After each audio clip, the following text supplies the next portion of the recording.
when I say I feel lonely, and I think when people say they feel lonely, I think what it is that, we're social animals who want to feel included, but also feel like people see, hear, and understand us. And I think my symptoms of loneliness are feeling misunderstood, or like people don't get me, or worse, I'm struggling to communicate or present myself in a way that people will get who I am. You've heard me say this, there's an entire section in the bookshop called self-help, and there's no section in the bookshop called help others. And what we're desperately needing more than anything is a help others industry. Like, we do not teach people how to help each other. We do podcasts and write books about how you can find love, and how you can build your business, and how you can become a millionaire, and how you can find the job that you love. It's all about me, and there's not enough about how can you help somebody else find love? How can you help somebody else, find commercial success? Or we don't do that. We don't teach it. And those are the skills that are desperately needed for each of us to find mental fitness, because we can't do it alone. When you find darkness, however you want to define your darkness, you feel alone, you feel like nobody can help you, you feel like you have no agency, you feel like you have lack of control. And the first thing that a lot of us should do is reach out to a friend and say, I'm struggling, or I need help, or I'm lonely, or I'm depressed, or I'm sad, whatever the feeling is. And that person, do your friends, do your colleagues, do your teachers have the skills to know how to hold space? So the first mistake people make is they try and fix. Don't try and fix. It's not a fixing thing, It's like, I had a bad day at the gym. Nothing to fix, nothing to fix. But then, do you know how to listen? Do you know how to hold space? And I think one of the reasons more of us are struggling with mental fitness is because we ourselves lack the skills to help our friends who are struggling with mental fitness. And the more that we as a society are equipped to help each other, the more that there are other people there to help us. So, and I have a rule with my friends. My rule is no crying alone. My close friends all know this, and we all obey it. Like, I'll get a call from somebody who's a significant person in the world that people know who they are, and they'll call me and say, do you have a minute? And I'll be like, yeah, what's up? They're like, I think I need to cry. I'm like, go. What's on your mind? And they'll tell me what's on their mind, and they will cry. And that's my rule. My rule with my friends is no crying alone. Because if you're at the point of absolute frustration, exhaustion, whatever it is that you can't hold it in, I'd rather you call me or one of us, and you do it with somebody. You should never cry alone. And so I'm really good when I'm in a place like this of calling somebody and telling them, because I don't want to go through this alone. And some of my friends do have the skills where they can say, how do you feel? Oh, this is how I feel. That must be really frustrating. Yeah, it's really hard. Tell me more about that. Well, I'm sort of going through this and that. And they know how to hold space. That's all I need. I need somebody to sit in the mud with me. Don't need them to fix me or clean me off or give me a towel. I just need them to sit in the mud with me so I don't feel alone when I'm sitting in the mud. And I think it's our responsibility to be able to have that skill set to do it for our friends and the people we love, or our colleagues. We don't teach listening. We don't teach difficult conversations.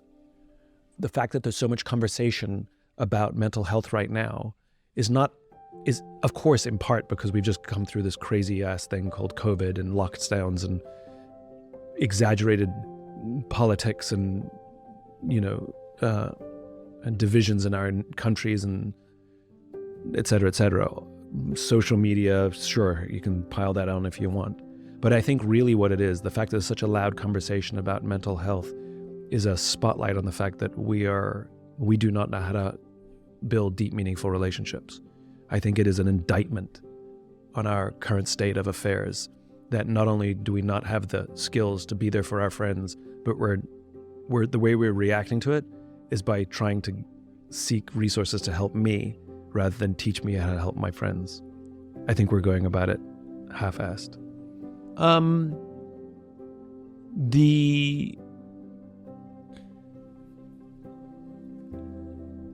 a middle-aged man who hasn't been married. Not that I care about marriage, but I haven't even had a 10-year relationship.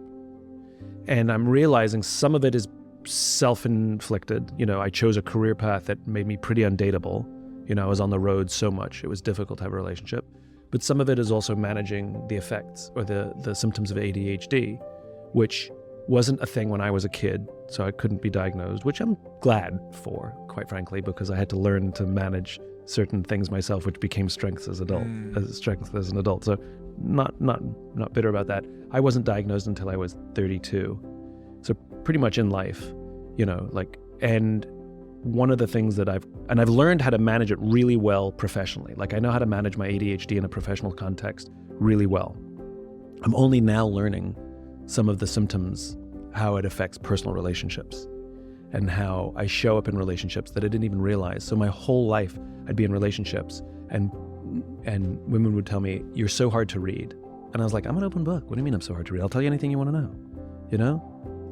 And what I've learned is people with ADHD, not all of them, but some of them do something called stonewalling, which is an accident. It's not something conscious, where you're telling me something about your day, whatever it is, or about our relationship, and I have nothing to add. And so what on my face you see? Nothing. And I've acknowledged it, like, "Oh, this is fantastic and wonderful. This is great," but I have nothing substantive to add, so I just add nothing. And so the accidental effect is, did I say something wrong? Did I offend him? Does he not agree? And so I know that about myself now. So I can say to somebody, if you're not getting the reaction that you need, if you need any reaction, just ask me for a reaction.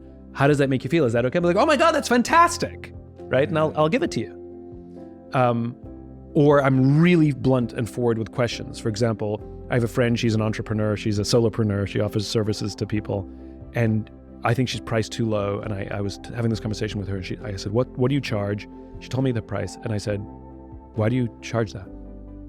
That's how I asked the question. Why do you charge that? And she was telling me about this just about a week ago. It was really funny. And in my mind, that's a perfectly legitimate question. In her mind, it was such an aggressive affront. Like, "What do you mean, why do I charge that?" And I'm like, "You're worth more. Why do you charge that?" I said, "Well, how should I have asked that question?" And I guess normal people would have said, "Oh my God, you're worth so much more than that. Why do you charge that?"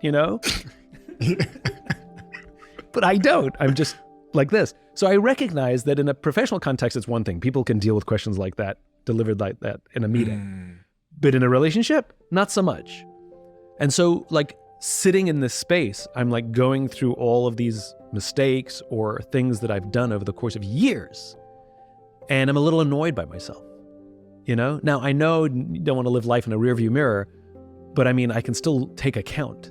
And I'm annoyed, I wish I had these skills 10 years ago, So I'm just sitting in a period in my life where I just, I would have liked to have had some of the experiences that I haven't had yet.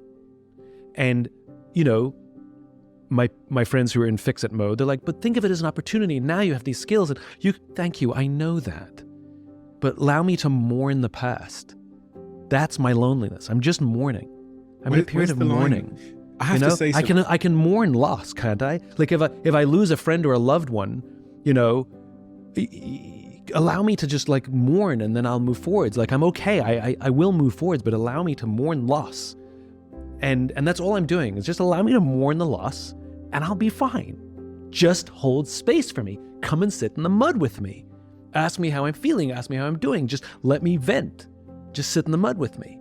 And, again, I think to your point, I think we just live in a world where most people are ill-equipped on how to be there for a friend who's struggling.